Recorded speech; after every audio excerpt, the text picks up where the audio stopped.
But until then, let's kick off our second review of Django Unchained. This is the 2012 Quentin Tarantino film. It needs no introduction, but I'm going to give it one anyway. 2 hours and 45 minutes, the IMDb synopsis reads. With the help of a German bounty hunter, a freed slave sets out to rescue his wife from a brutal plantation owner in Mississippi. It's written and directed by Quentin Tarantino. It stars Jamie Foxx, Christoph Waltz, Leonardo DiCaprio, Kerry Washington, Samuel L. Jackson, Walton Goggins, and many more. It's number 58 in IMDb's top-rated films of all time. It won 2 Oscars, including Best Original Screenplay, I want to say, and Christoph Waltz won for Best Supporting Actor that year also. IMDb rating 8.4, very high, of course. Metascore of 81 and Rotten Tomatoes. Gents, take a guess at Django Unchained. What do we 93 think? plus or minus 4. I was going to say 91. 85. 87, Ben. Oh, very close. Nice. Rather low, I think. I think most would. That is a little on the low side. Most lower would than have guessed expected. in the 90s. They But anyway, said the N-word a lot. what was that? Sorry. They said the N-word a lot. They do. True. That is true. This is true. Anyway, yeah, 2012. I think I mentioned either before the recording or just at the start of the show. I haven't seen this one since the cinemas. So I hadn't watched it in about 9 years. I was very excited to do so. I hadn't seen a Tarantino film since Once Upon a Time in Hollywood, pardon me. And that's a film I didn't really enjoy. I can't tell you. Well, The Hateful Eight would have been the last Tarantino film that I thoroughly enjoyed. That was the one before Hollywood, right? I believe so, yeah. There was... Well, sorry, you said Hateful Eight. My bad. I thought you meant Django, but yeah. In my head, I was thinking you meant Django. Anyway, I'm going to kick it to Mr. Movies, Ben Stapleton, to kick us off. So, we rewatched this one together last night. How'd you feel coming away from it? Oh, mate. I'm not the guy to throw to. The movie's the best, Jane. It's the best. If Django Unchained says, "Hey Ben," I say, "Yes, lover." I thoroughly love laying down with this movie every now and then, and it's on my frequent watch list. I love lately the attention to detail of the thing.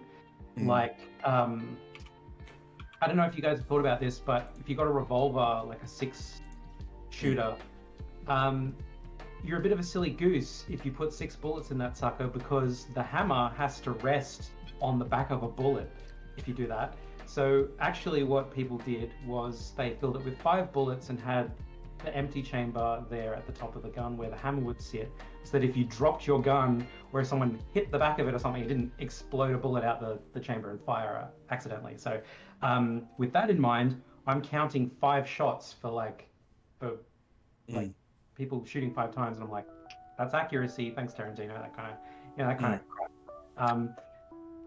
I noticed that. Sorry, just not to cut into like straight away, but I noticed that in the scene where they're with the brothers, like when he's dressed up like the dandy, and he gets the gun from the big one with the Bible verses. Yeah. I was counting the shots. I don't know why I was counting the shots, but I'm like, wait a second, he ran out of bullets at 5, and I didn't know why, because I didn't know that piece of trivia. Yeah. If you're about to turn the corner and shoot some guys, you put 6 bullets in there. But if you're just like carrying your gun around because that's what you do, you're probably best not to put the 6th round in. Interesting. That's great. I know something new. I learned something new today, Ben. Thank you. I bet you some cowboy accidentally shot his leg because he had it in his holster and he's riding, and it just bounced in the holster and went off. And then people who saw that would have gone to a saloon and it's like, oh, I saw blah blah blah, and just shot off his foot. And everyone else at the table going, oh shit. Cool. And then they told other people, and then they told other people. Yeah, I wonder how many Joe blogs 1 foot it took for that to kind of spread. That's funny. Yeah. There's a few things in the movie that I just totally let slide because I love it so much. Like how Django whips the. That's a bad scene. Yeah. The brittle, the little Rog. But I mean, don't get me wrong, that stunt actor, when he's getting the lashes, Yeah. Oh, I was thinking about that. Like, dude, that guy is like, you're seeing whip hit face. yeah, I'm Yeah. sure he's such a pro. He'd be like, Yeah. no, whip me, and you know, Jamie Foxx is like, but no one wants to get whipped, and he's like, I do, I want to get whipped. We're doing it for the scene. So yeah, really give it to me, and like if I really have to, I'll break character, but I won't break character. Just let me have it. But yeah, even so, the whipping was done in in excitement, and it could have been more painful or whatever. Yeah. I love that character. I love that actor though when he sees his brother just shot, and he goes, "Oh!" and he like kind of tries to pull his gun out, and it's like, he can't grab it. I think about that all the time when I'm about, like, if I accidentally like drop something or almost drop something, I flash back to that guy like, what? It's like, drops the thing and he cut. Yeah, it's so good. Yeah. Ben, do you want me to pass the ball, Ben? We can go. We can come back to you. We'll expand. At this point in time, watching Django again is all about the tiny little things. Like I love how what's his face? Oh crap! Why don't I forget the dude's name? He's in Hateful Eight. Plays the new town sheriff. Goggins. Yeah, Walton Goggins. Walton Goggins walks away with his knife, and he's got like this such a flamboyant kind of walk, and the knife is kind of like hanging out to the side as he just kind of like waddles away. I just think about that all the time, and how he mispronounces Django. Yeah, the Django. Yeah, the Django. You son of a bitch! I love all the little tiny things that make it all worthwhile for rewatching. But just it's the best. Mr. Mira. What a name. Walton Goggins. Say that. Yeah. Before I get to that, I'm going to pass to you, Jace. Scott in the chat says Christoph Waltz may be the most consistent actor in cinema history. He won, obviously, his Oscar for Best Supporting Actor in this role. Would you agree, Jace?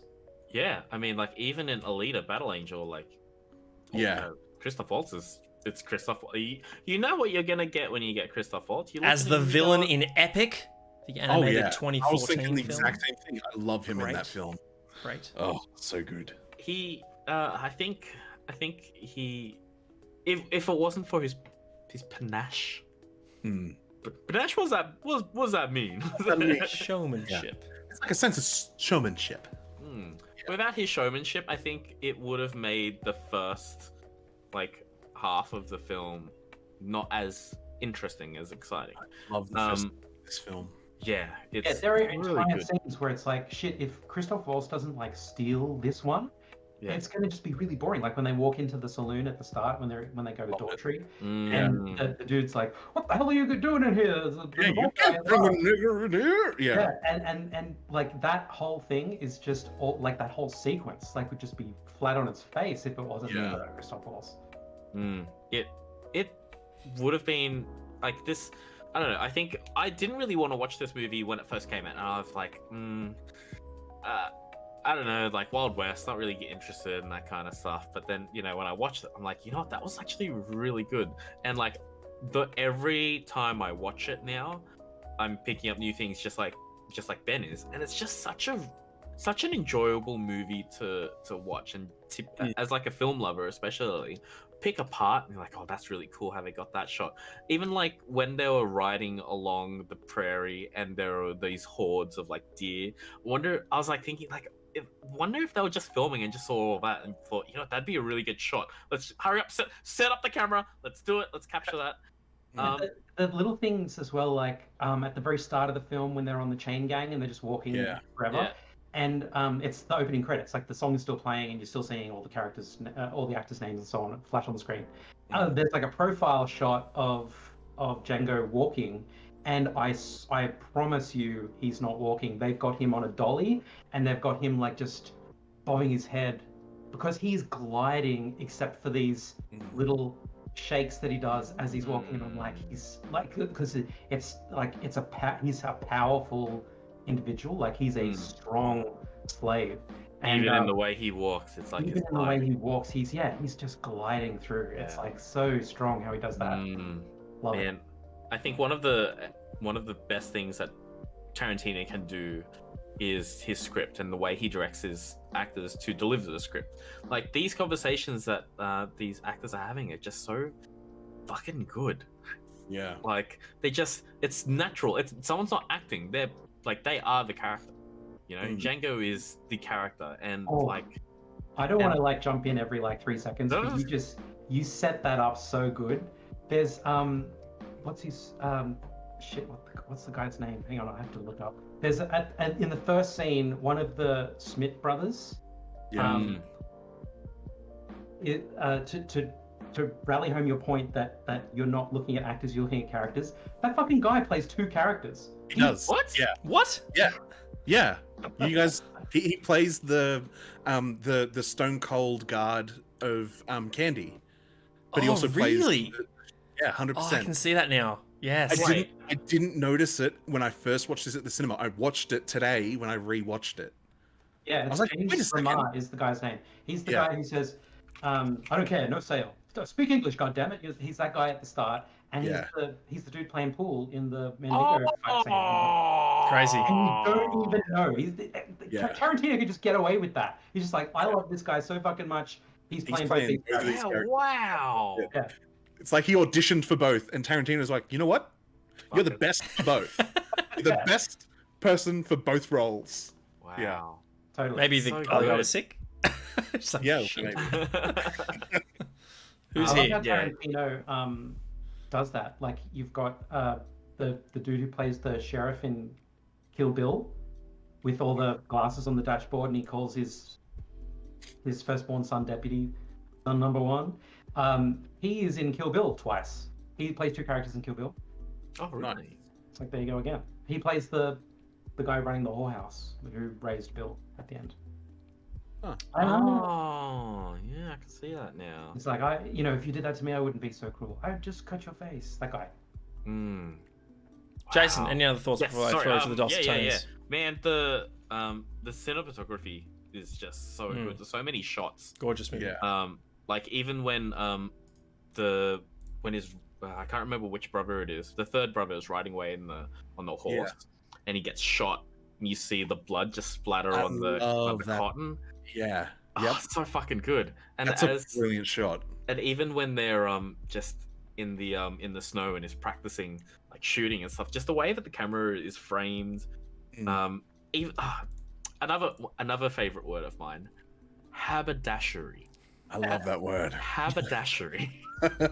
At the start of the film, when they go to the haberdashery to get Django some threads, there's a shot. It's just like a long oneer, but it's just on a tripod.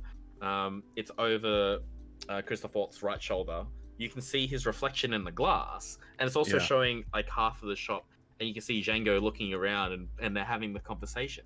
Yeah, I love that stuff. He does that again with another mirror when he goes to kill. Oh, Terry, you want to point it out? No, I was just going to say exactly that. Yeah. When he stops the guy from whipping the slave girl, you can see Django in the mirror. Yeah, it cuts to the slave girl, and she's looking at the mirror, and in the mirror you see Django, and she can't quite see his face, but she can see his outfit because it's like a smudgy mirror. He's like, John Brittle, and then everyone turns around except she can't, so she just goes, and she's like, looking in the mirror.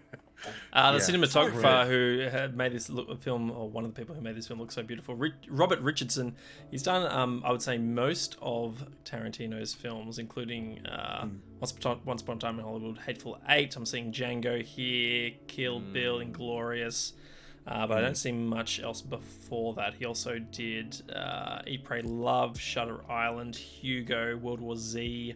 Quite a few massive films.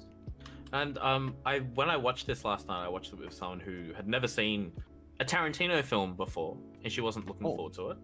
So you chose to like a 4-year-old. And they enjoyed it. They said, I liked it. So that's Nice. that's good. Nice. So watch it. It's definitely up there in the top 5. Agreed. Current Tarantino films. Yeah. Terry.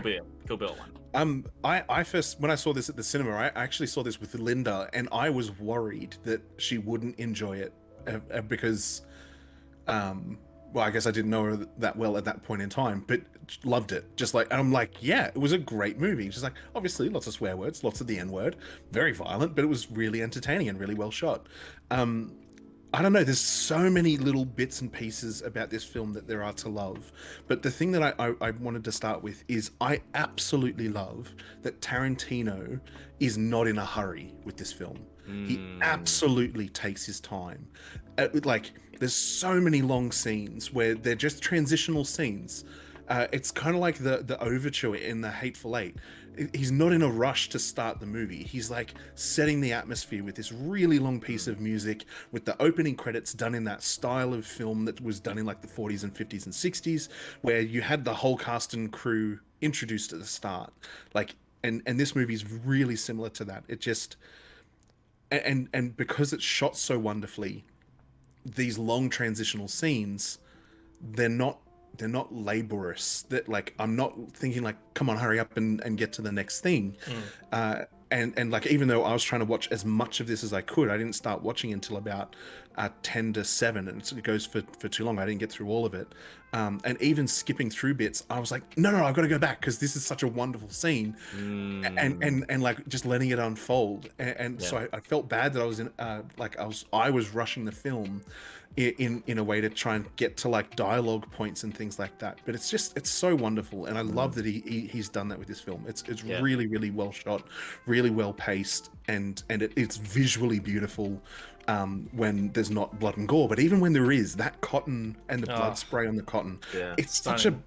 It's a really, like, I'm not like into viscera and stuff like that, but that's just such an artistic expression, and I'm like, holy smack. And like, you can pick that one frame where there's blood on it, you could pick that apart and study that as like cotton was a blood industry in that time, because it was the blood of the slaves that brought the cotton to the South and stuff like that. It's like it's a multi-layered thing. I know, right? Yeah. I love it. It's really, really well done. Like the metaphor is exploding all over. Exactly. It's just so to good. contrast the what was the name of the last movie? Kate. Kate. Are you about to say the Okay, thing? yeah. Like, with this movie taking its time, Kate could have just like cut 15 minutes out of the film, being a better film.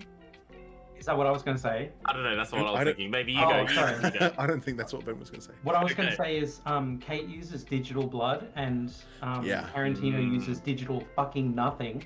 And like, and the squibs.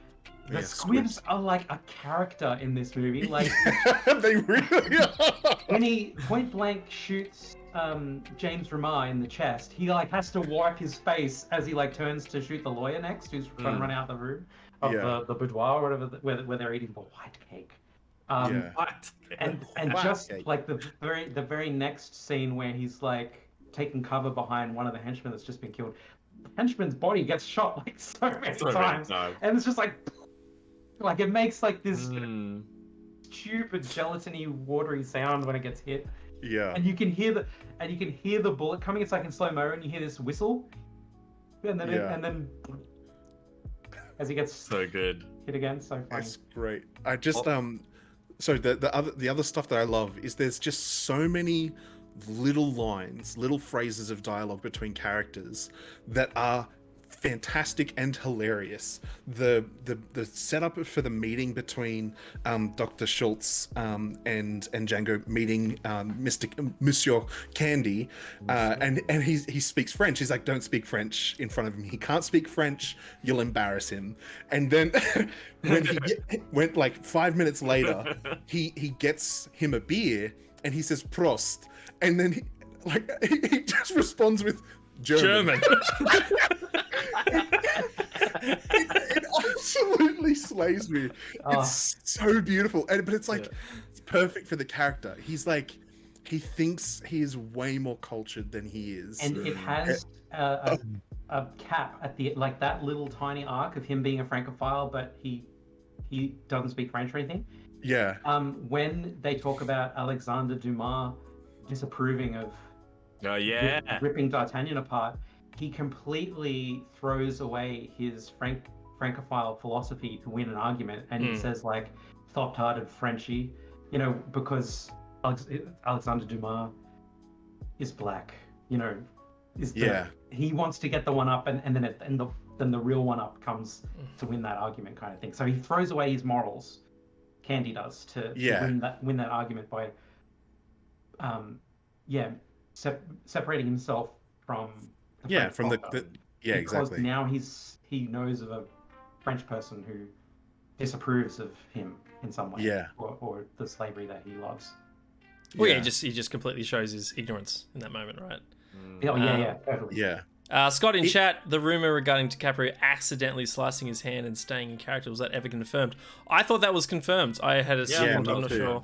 Yeah, I thought that was one of those trivia things that was actually true. They cut after he obviously injured himself. He doesn't rub his real blood on on Hildy's face. They make it up after that and then just continue as if he had cut himself, which turned out to be true. So as far as I'm aware, that is true. He is still bleeding, and you can see him like look at his hand when there's a break in the scene, which is totally in character. And if you watch Dr. Schultz, you can see him notice the blood as well, and then decide to stay in character. And so he stays in character as well. But after noticing it, and then like 10 thoughts happen at once, like that's not supposed to happen. Holy shit! Should we stop? I don't know. He's still going. I'm gonna keep going too. And then he says whatever his next. Which goes to show the professionalism of cast. Definitely. Amazing.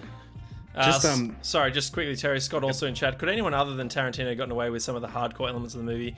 Constant use of N-word, for example. For me, I think expectations are set in the audience's mind when they walk into a Tarantino film. So I think they expect that. That's a good way.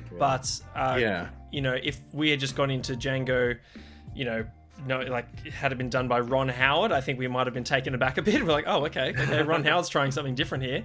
But I suppose it all comes down to the quality of the overall work, right? Like I think if Django was done by some other filmmaker, I'm not sure we'd be walking out thinking, oh, the movie was great, but I don't know, they use the N-word quite a bit, right? Like I think they go hand in hand for me. Like it's intrinsic to this film that that word is used so often, and it totally serves the storytelling. So I think people might have been questioning. It's like, oh, why did Steven Spielberg use the N-word so much in this movie called Django? Sorry.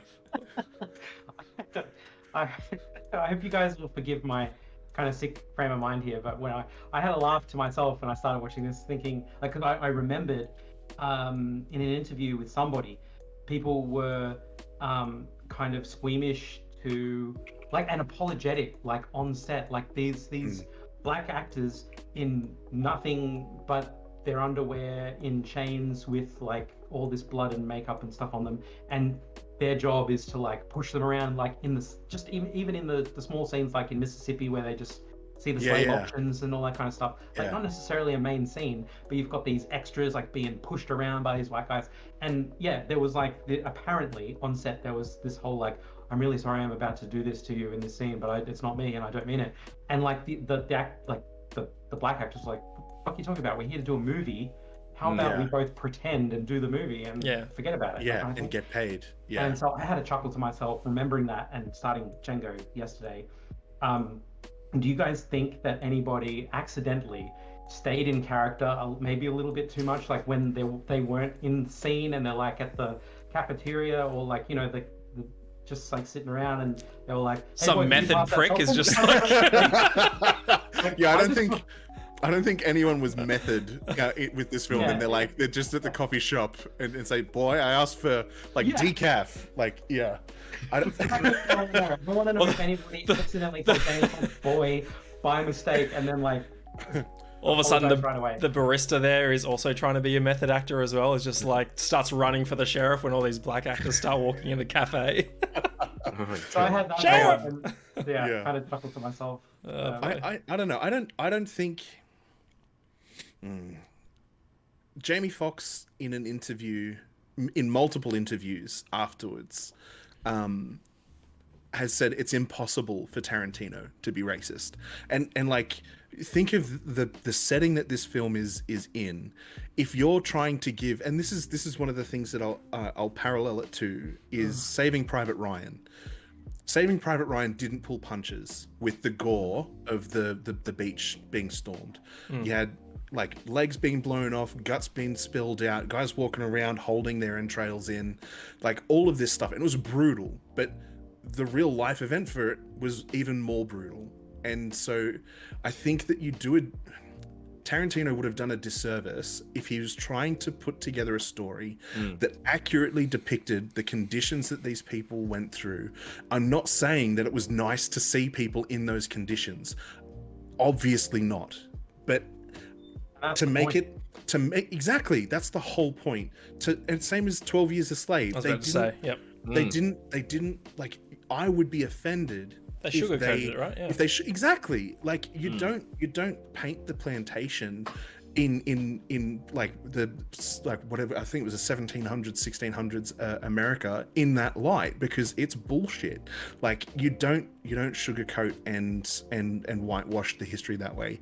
I think that it's a brilliant portrayal of some of the most horrific times in American history, and if you feel uncomfortable with it, good. That's the point, right? Yeah. You're meant to feel uncomfortable about it, because it's an uncomfortable part of your country's history. In the same way that there are uncomfortable parts of Australian history with like the purges in Tasmania of the indigenous population and stuff like that. I even think it's borderless, right? It's just human history. Like I get physically ill. Like when I rewatched 12 Years a Slave recently, I'm just like, I'm in emotional agony thinking about how we might have only just a couple of hundred years ago treated one another like this. Like, it's just horrendous. Yeah, definitely. It is borderless, but it's like, you don't shy away from it. You don't, and I'm not saying like it should be something that's glorified, but you don't learn from history by hiding it and by not talking about it and by trying to sweep it under the rug. And to say that the person who presented something, obviously it's a fanciful story, like, but the conditions that are kind of put forward are like, accurate. It's like, it's dreadful. The guy ordered a slave to be torn to bits by dogs. I'm convinced that probably did happen. Hard. That probably did happen, and that would have been a difficult, like, for the character of Django, the fact that he was able to mostly keep it straight. And this is another point of detail. He's doing his best to be this stone cold, like, black slaver, and he fumbles when he puts his glasses on because he's actually disturbed by what he just saw. And Jamie Foxx, like, I'm sure there was some type of direction. He's like, keep it together, but when you put your glasses on, maybe fumble a little bit.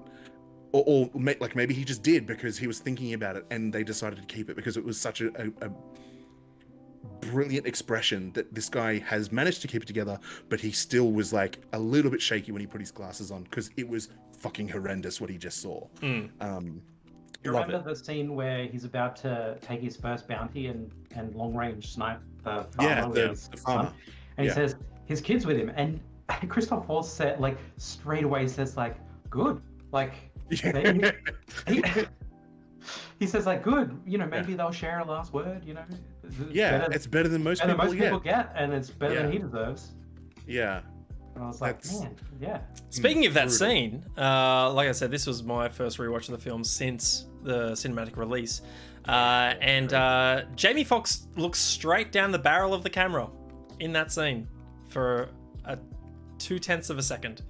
And I messaged Ben, because Ben and I were watching at the same time, like, did Jamie just look down the camera? And he's like, I don't think so. I was like, we're going back after this film ends.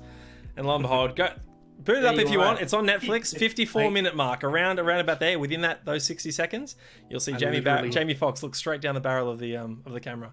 I literally have the film paused right now. There you go. 54 minutes and about 12 seconds. Something around there. Wow. He's just done reading the bill of the wanted poster. He's like stumbling on his words. But anyway, just while Terry does that, quickly to my thoughts, I'll try and touch on things that haven't been said, though I certainly agree with almost everything that's been said, particularly around the beauty of this film. I'm reminded just how stunning Tarantino's films are, and this one is no different. Christoph Waltz, the character of Dr. Schultz, I absolutely love. I think it is the emotional and moral core of this film, and I love his arc. Completely agree with you, Ben. I think, Jason, you raised it as well, right? Sorry, he does. He does. It does. It's for less than 0.2 of a second. He's like, he looks left, bang at the camera, and then to the right. It's like just the merest flicker of his eyes, but it does lock on the camera. That's a really good I tried to take a screenshot, but the so snip tool on Windows, Netflix knows better. You can't do that. You can't snip Netflix? No, you attempt to snip and then it just blacks out completely. Whoa, that's so cool. They know. Where was I? Christoph Waltz, Dr. Schultz. Fantastic character. Jason, you had mentioned that, if Christoph Waltz doesn't step up to the plate, then there's a lot of this movie that could be viewed as particularly boring or slow. And I completely agree. Like, it's all riding, no pun intended, on his performance and the script that he's given. And he absolutely nails it out of the park. So very thankful that he won. But speaking of... actually, no, before I'll wrap up this thought just on Dr. Schultz. I love that it's his compassion that's his undoing. The last line that he has in the film is perfect for his position, and it is just the sweetest end to his arc. I love that, and he just completely accepts it as it is. So I really enjoyed that. But yeah, speaking of his, winning the Academy Award for Best Supporting Actor, I remember thinking when Leo won for The Revenant, some years later, thinking to myself, he did a pretty good job, but he should have won for Inglourious Basterds. I think a lot of people had that thought as well. It's like, it's just his time that will give him an Oscar for that, but he really deserved it for. And then I realized he would have been going up against Christoph, and he's not winning that. No, definitely. Sorry, Leo. Just by a little bit. That's it. So, no, I think this movie's masterful.